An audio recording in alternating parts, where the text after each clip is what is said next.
അല്ല അതുകൊണ്ടല്ലേ ഞാൻ പറയുന്നത് ഗോപാലനൊരു അതെ, ഇന്നത്തെ ഈ പത്രത്തിലൊരു ലേഖനമുണ്ട്. വനിതാ കണ്ടക്ടർമാർ സേവനത്തിന്റെ പാതയിൽ ഒരു പുതിയ വിഭാഗം. വായിച്ചോ? ആ വായിച്ചു. എങ്ങനെയുണ്ട്? അസലായിട്ടുണ്ട്. അത് ഞാൻ എഴുതിയതാ. അപ്പൊ നിങ്ങളാണ് അബ്ദുൽ ഖാദർ? അത് പിന്നെ എന്റെ തൂലിക നാമോ. യഥാർത്ഥ പേര് കൃഷ്ണൻകുട്ടി എന്നാ. ലേഖനം എനിക്ക് വളരെ ഇഷ്ടപ്പെട്ടു.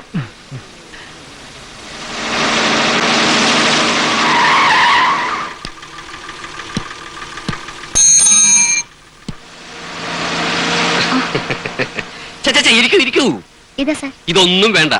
വിശ്വാസമില്ലാത്ത കണ്ടക്ടർമാരെ മാത്രമേ ഞാൻ ചെക്ക് ചെയ്യാറുള്ളൂ. ഞാൻ പറഞ്ഞ കാര്യത്തെക്കുറിച്ച് ആലോചിച്ചോ? സമ്മതിച്ചു, അല്പം പ്രായക്കൂടുതലാണ്. പക്ഷേ എന്റെ മനസ്സ് ഇന്ദുവിനേക്കാൾ ചെറുപ്പമാണ്. ഒരുപാട് അന്വേഷിച്ചു, ഇപ്പോഴാണ് കണ്ടെത്തിയത്. എന്നൊരു സമ്മതം മൂടൽ മാത്രമാണ് എനിക്ക് ആവശ്യം.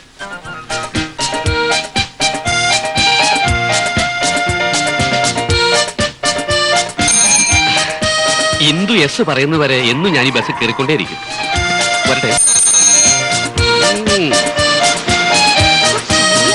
തലമൂത്ത് നരച്ചിട്ടും ഇത് അതോറിറ്റീസിനോട് കംപ്ലൈന്റ് ചെയ്യായിരുന്നില്ലേ?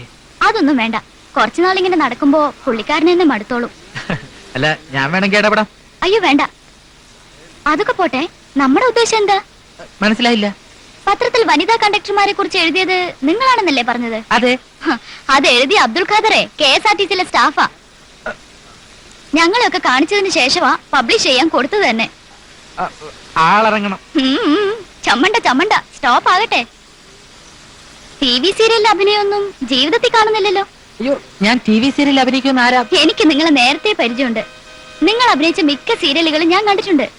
മുഖസ്തുതി പറയാനൊന്നും കരുതണ്ട. നിങ്ങളുടെ അഭിനയം എനിക്ക് വളരെ ഇഷ്ടം.